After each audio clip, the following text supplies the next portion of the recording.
കുംഭമാസ പൂജകൾക്കായി നട തുറക്കുമ്പോൾ ശബരിമല വീണ്ടും സംഘർഷഭരിതമാകുമെന്ന റിപ്പോർട്ടുകളാണ് ഇപ്പോൾ പുറത്തുവരുന്നത്. ആചാരലംഘനത്തിന് സർക്കാർ എല്ലാ സഹായവും ചെയ്യുമെന്ന് തന്നെയാണ് സുപ്രീം കോടതിയിലെ സർക്കാർ വാദങ്ങളിൽ നിന്ന് മനസ്സിലാക്കാനാകുന്നത്. വിശ്വാസ സംരക്ഷണത്തെ തള്ളിപ്പറഞ്ഞ ദേവസ്വം ബോർഡിനെയും ഭക്തർ സംശയിക്കുന്നുണ്ട്. ഇതോടെ വിശ്വാസികൾ ആചാരലംഘനം എങ്ങനെയും തടയണം എന്ന ഉറച്ച നിലപാടിലാണ്.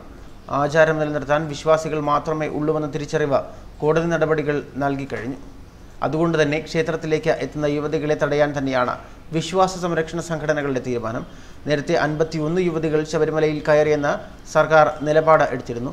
പിന്നീട് അത് 17ആയി. ഒടുവിൽ നിയമസഭയെ അറിയിച്ചത് 2 പേരെന്നാണ്. ഈ സാഹചര്യത്തിൽ ആചാരലംഘനത്തെ തടയാനുള്ള ചെറുത്തുനിൽപ്പ് വലിയ വിജയമായിരുന്നുവെന്നാണ് ശബരിമല കർമ്മസമിതിയുടെ വിലയിരുത്തൽ.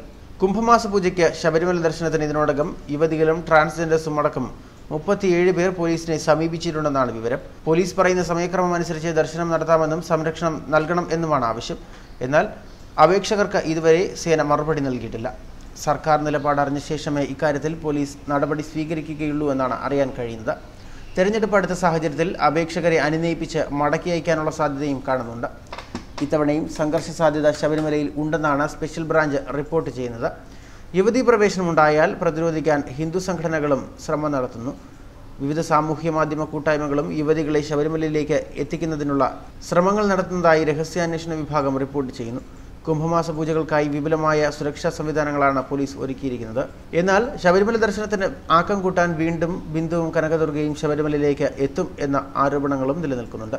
നാളെ വൈകിട്ട് 5-ന് മേൽശാന്തി VN വാസുദേവൻ നമ്പൂതിരിപ്പാട് നട തുറക്കും. 13-ന് രാവിലെ 5 മണിക്ക് തന്ത്രി കണ്ഠരര് രാജീവരുടെ കാർമ്മികത്വത്തിൽ മഹാഗണപതി ഹോമത്തോടെ പൂജകൾ ആരംഭിക്കും. 17 വരെ എല്ലാ ദിവസവും കളകാഭിഷേകം ഉണ്ട്. 17 രാത്രി 10-ന് നട അടയ്ക്കും. സന്നിധാനം, പമ്പ, നിലയ്ക്കൽ എന്നിവിടങ്ങളിൽ പ്രത്യേക സുരക്ഷയാണ് പോലീസ് ഒരുക്കിയിരിക്കുന്നത്. 3 കേന്ദ്രങ്ങളിലും ഓരോ SP-മാരുടെ നിയന്ത്രണങ്ങളിലാണ്.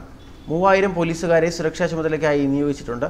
സന്നിധാനത്ത് പോലീസ് ആസ്ഥാനം സ്പെഷ്യൽ സെൽ SP V അജിത്തും DYSP-മാരായ പ്രതാപൻ, പ്രദീപ് കുമാർ എന്നിവരും സുരക്ഷാ ചുമതല വഹിക്കും. പമ്പയിൽ ടെലികമ്മ്യൂണിക്കേഷൻ SP H മഞ്ജുനാഥ്, DYSP-മാരായ ഹരികൃഷ്ണൻ, V സുരേഷ് കുമാർ എന്നിവരും നിലയ്ക്കലിൽ കൊല്ലം കമ്മീഷണർ P മധു, DYSP-മാരായ സജീവൻ, ജവഹർ, ജനാർദ്ദ് എന്നിവരും മേൽനോട്ടം വഹിക്കും. കുംഭമാസ പൂജയ്ക്ക് നട തുറക്കുമ്പോൾ യുവതികളെത്തിയാൽ അത് പ്രതിഷേധങ്ങൾക്ക് വഴിവെക്കും. ചില സംഘടനകളെ ഇന്റലിജൻസ് വിഭാഗം നിരീക്ഷിക്കുന്നുണ്ടെങ്കിലും പ്രതിഷേധങ്ങൾ സംബന്ധിച്ച് വ്യക്തമായ സൂചനകൾ ലഭ്യമായിട്ടില്ല. മണ്ഡല മകരവിളക്ക് കാലത്തിന്റെ അവസാന സമയത്ത് യുവതി പ്രവേശനത്തിനെതിരെ ഇതര സംസ്ഥാനങ്ങളിൽ നിന്നെത്തിയ അയ്യപ്പ ഭക്തരിൽ നിന്ന് കാര്യമായ പ്രതിഷേധങ്ങൾ ഉയർന്നിരുന്നു. യുവതികളെത്തിയാൽ ഇത്തവണയും ഇത് തുടരും എന്ന് തന്നെയാണ് വിലയിരുത്തൽ. അതിനിടെ തീർത്ഥാടകരുടെ വാഹനങ്ങൾ നിലയ്ക്കൽ വരെ അനുവദിക്കുകയുള്ളൂവെന്ന് ജില്ലാ പോലീസ് മേധാവി T നാരായണനും അറിയിച്ചിട്ടുണ്ട്. നിലയ്ക്കൽ നിന്നും പമ്പയിലേക്കും KSRTC ബസ് ഉപയോഗപ്പെടുത്തണം. ശബരിമല ദർശനത്തിൽ പൂർണ്ണ തൃപ്തരാണെന്നും ഇനിയും സ്ത്രീകൾ ശബരിമലയിൽ പോകണം എന്നുമാണ് ബിന്ദുവും കനകദുർഗയും വ്യക്തമാക്കിയിരിക്കുന്നത്. സ്ത്രീകൾ കൂട്ടമായി കുംഭമാസത്തിൽ തന്നെ മല കയറണം. വ്യത്യസ്ത സാഹചര്യത്തിലൂടെയാണ് തങ്ങൾ കടന്നു വന്നത്. ഇപ്പോൾ സുപ്രീം കോടതിയുടെ സംരക്ഷണമുണ്ട്. മക്കളെ കാണാൻ പറ്റുന്നില്ല. അമ്മായിയമ്മയുടെ ഭാഗത്തു നിന്നുള്ള മർദ്ദനം, വിവിധ പ്രശ്നങ്ങളെ തുടർന്നാണ് ഇരുവരും ഒരുമിച്ച് വാർത്താസമ്മേളനം നടത്തിയത്. ചെറുപ്പത്തിൽ തന്നെ ശബരിമല ദർശനം നടത്തണമെന്ന് ആഗ്രഹിച്ച വ്യക്തിയായിരുന്നു താനെന്നും കനകദുർഗ പറയുന്നു. നവോത്ഥാന കേരളം ശബരിമലയിലേക്ക് എന്ന ഫേസ്ബുക്ക് കൂട്ടായ്മയുടെ നേതൃത്വത്തിലാണ് കുംഭമാസത്തിലും യുവതികൾ ശബരിമലയിലേക്ക് എത്താൻ ശ്രമിക്കുന്നത്. ഈ സാഹചര്യത്തിലാണ് ശബരിമലയിൽ വൻ സുരക്ഷ പോലീസ് ഒരുക്കിയിരിക്കുന്നത്. യുവതി പ്രവേശനവുമായി ബന്ധപ്പെട്ട് സുപ്രീം കോടതിയിൽ നിലനിൽക്കുന്ന കേസുകളിൽ ഈ ആഴ്ച പ്രത്യേക പരാമർശങ്ങളോ വിധികളോ ഉണ്ടാകാനുള്ള സാധ്യതയും ഉത്തർപ്രദേശ് മുഖ്യമന്ത്രി യോഗി ആദിത്യനാഥിന്റെ പത്തനംതിട്ട സമ്മേളനവുമൊക്കെ കണക്കിലെടുത്താണ് പോലീസ് വിന്യാസം. നിലയ്ക്കലിൽ ഇന്നു മുതൽ വാഹന പരിശോധന കർശനമാക്കും. ദേശവാസികളെ അടക്കം തിരിച്ചറിയൽ കാർഡ് കാണിച്ച ശേഷം മാത്രമേ കടത്തിവിടുകയുള്ളൂ എന്ന് അറിയിച്ചിട്ടുണ്ട്.